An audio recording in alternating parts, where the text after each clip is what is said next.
the gate.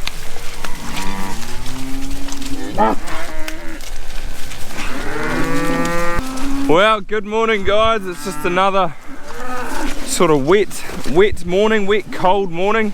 It's like winter's come back. Just seen a cow here. Come on girl, get up. Oh, that's good. Just a bit worried she had a bit of milk fever. So it's pretty hard going at the moment.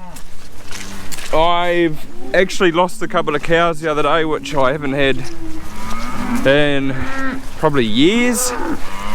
But yeah, unfortunately I had two that went down with milk fever and died. I didn't actually pick up on them until I found them dead, so but it's a bit of a shame because it's always your best cows that die too, which was what happened. And I've had a few more cases since then too. The cows, there's just not a lot of cover around in some of the paddocks, so they're going a little bit hungry, and yeah, sort of getting a bit of milk fever, which doesn't help. But all the cases that I've picked up on, they have lived. This black cow here, she had it the other day really bad actually, and she's looking good now, so I'm happy. I've started feeding out a bit of hay too, as you can see, so I'm giving them a bale at night, just a little bit extra, sort of keep them a bit warm. So it's there if they want it. They are wasting probably most of it, although they look like they've tied it up a fair amount. You can see it there. They've actually left quite a bit here, or stomped it into the ground, which is fine because that will recover. And this hay is from those deferred graze paddocks I did last year. So the deferred grazing was sort of a method to reseed the paddocks themselves naturally. Just let the grass go to seed, the seed falls off and they sort of germinate and you get new grass that way. But I had a little bit too much, so I baled some, and these are the bales from it, and they were quite full of seed head.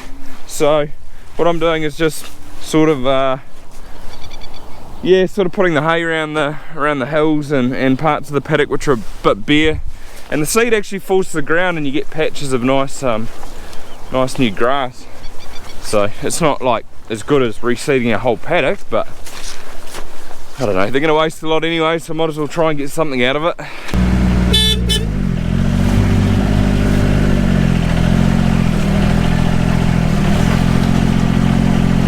Got new tyres for the gator, look at that, fresh new shoes for the back there. So that makes a massive difference. I usually just bring the two-wheeler down, but I can't get in the paddocks at the moment with that. So I just brought the gator down this morning, or I can just walk around, which I have been doing.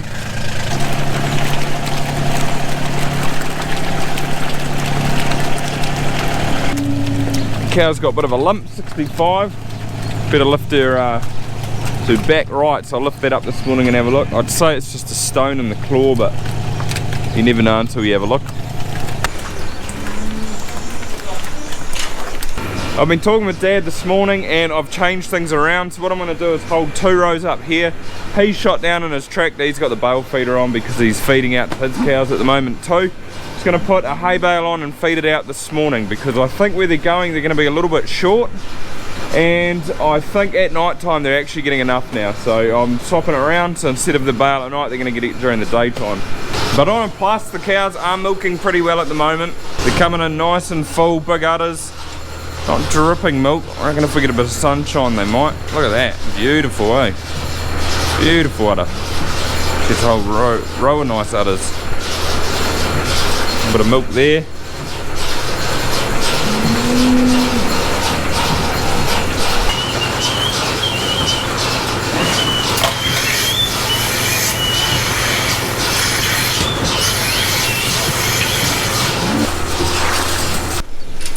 These cows can go. Come on, back up. Back up. Come on, back up. There we go.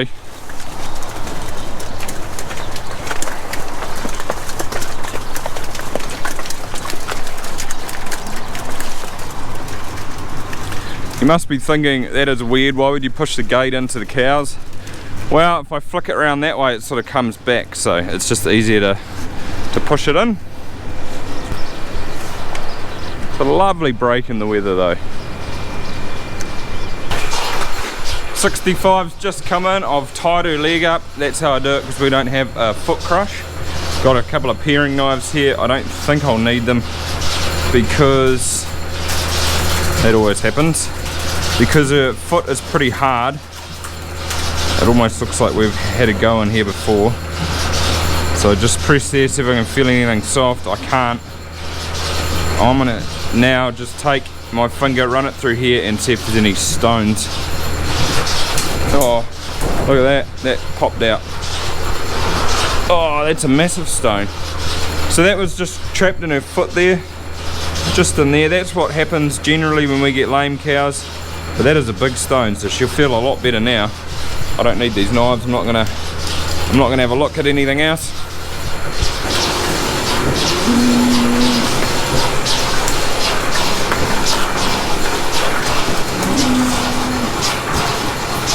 She looks way better. So there might be a little bit of bruising, but that won't last for long. People have asked, do we get lameness? And that's probably the most common case. We get stones like that in the claws or stone bruises. Those are the two most common cases.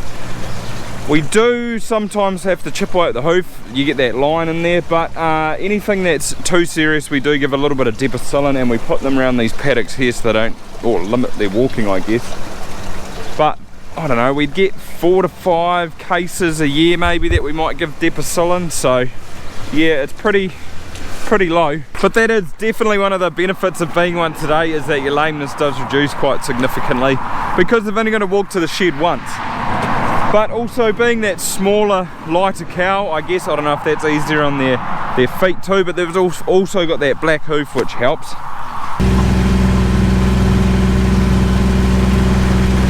I'm just checking on my cows when I'm actually shutting them away. But that break there, I gave them 3 days ago. That's where I had those couple of down cows, which I managed to get up. That was alright, but there's actually a little bit of regrowth there too, which is surprising.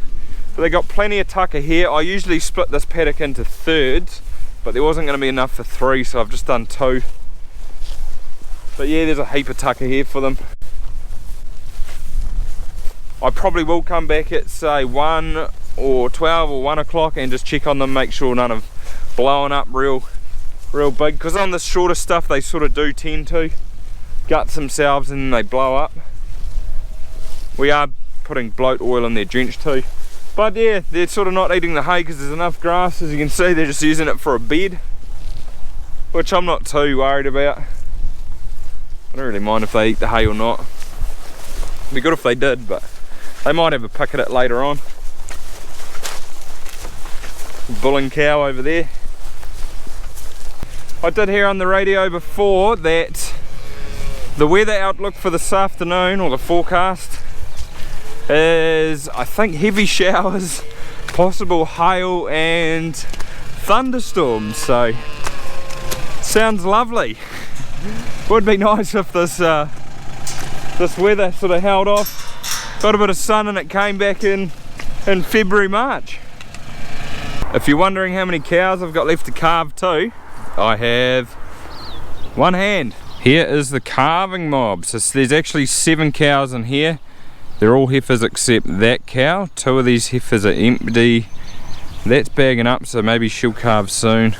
I think number 300, that's that cow there. She is due to calve about now. I don't think she's too far away. If you have finished calving already, I am highly jealous. There's only a few to go, so I'm not too worried. It's nice being next to the cow shed too. I've got a few more days in here. But realistically, all these cows here, plus probably a few that have calved recently, are pretty much culls for next season. If a heifer's taken this long to get in calf, it's just not as fertile, so I don't want it in the herd. I think it's all, and I'm trying to reduce our empty rate. So to do that, I think fertile cows are the way to go. This is just what I think, in my opinion. And I don't see them as fertile, so they've got a black mark against their name, and they should be gone. As Dad said though, they are cows and milk. Exactly, they will milk for the season, so it's better to have cows than be understocked, I guess.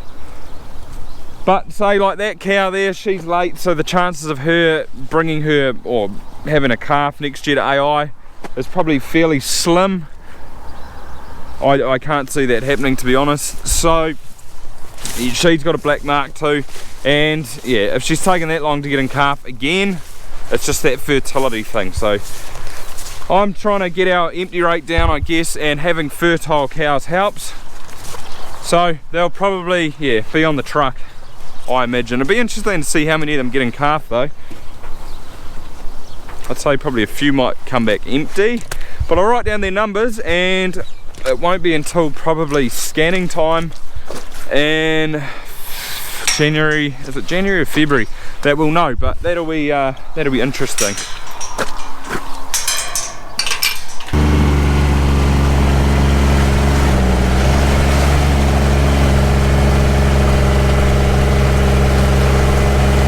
Just come to check on these cows, and I've seen them just crowded around this 254 again. Come on, Gil, can you get up?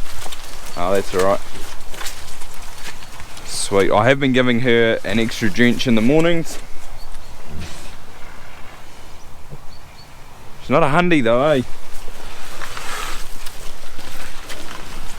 Oh, she doesn't look too bad. No, she's alright. But they all look pretty happy. There's actually quite a bit of cover they've left behind, so this break must have been a little bit bigger than that one. Nothing's tipped up on its side. They're all happy. So I'm pretty happy. This is where they're heading tomorrow. There's not as much cover in there as I'd like, but I will just keep feeding hay. I've got, I don't know how many bales have I got left, probably 20, 25 bales, big bales of hay left, so I'll just keep feeding that and they can eat it as they want. I was reading an article that was quite interesting, just saying how because our sunshine hours are right down, that the grass is growing, it hasn't got a lot of guts to it, so the cows are using more energy from them or through their bodies than they're actually absorbing at the moment, which in turn would, yeah, that's why I'd be getting a few down cows, I suppose. So I have taken precautionary measures around that. I'm feeding more minerals through the mixer wagon, which I usually don't, so I am putting minerals in there, and I have got a delivery coming tomorrow, which you will find out in the next video. If there's any farmers out there and you're watching and you're finding it a bit tough at the moment, you know, you're up that creek without the paddle, yep, I hear you. I've got covers in front of me which I'm not real happy with. Grass growth's a bit slow, you know, there's not really much guts to the grass at the moment. You get cows that start going down like that, you know, milk fever, there's nothing worse, adds stress, workload. Then you get cows that start dying. Well, there's definitely nothing that's worse than that, especially when they're good ones. But we'll get through it. There have been worse years. If I'm like this, the chances of my neighbours, he's going to be exactly the same, or the people in the area, you know, it's not going to be too much better for them. So we're all in that same waka together, as they say, and we will get through.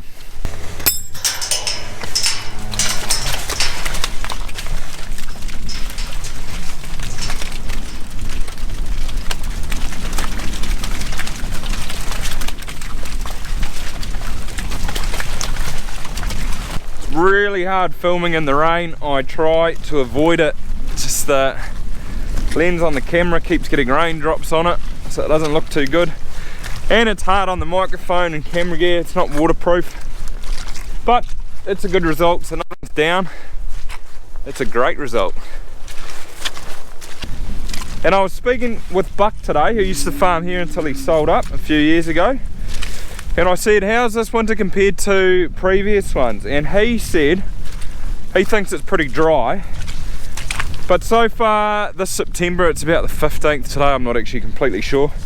So far this September we've had more rain than we had in the past 3 years Septembers, so it has been a wetter one than usual.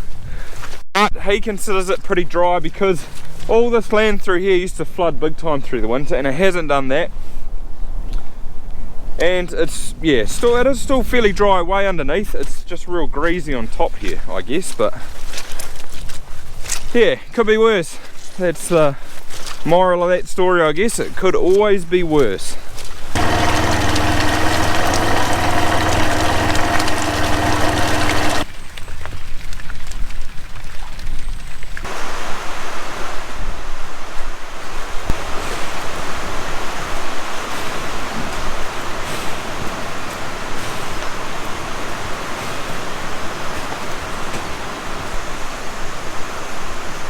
Well, that rain's really setting in now. Although it was forecasted, I don't know about the hail. I don't think it's that cold. It's definitely not going to hail. But I'll leave these cows on here for probably an hour. I've stopped putting water in their maize. I thought I'd just leave it dry. Being so wet, if that's dry, hopefully it'll sort of warm them up on the inside a bit. And that was my theory behind that. But yeah, I haven't got too much to do. I've just got to set a few gates up and that's about it. I don't want to work in this sort of weather or be out in it for too much longer than I have to be. So thanks for watching, guys. If you like the video, give it a thumbs up, that'd be awesome, and I shall see you next time.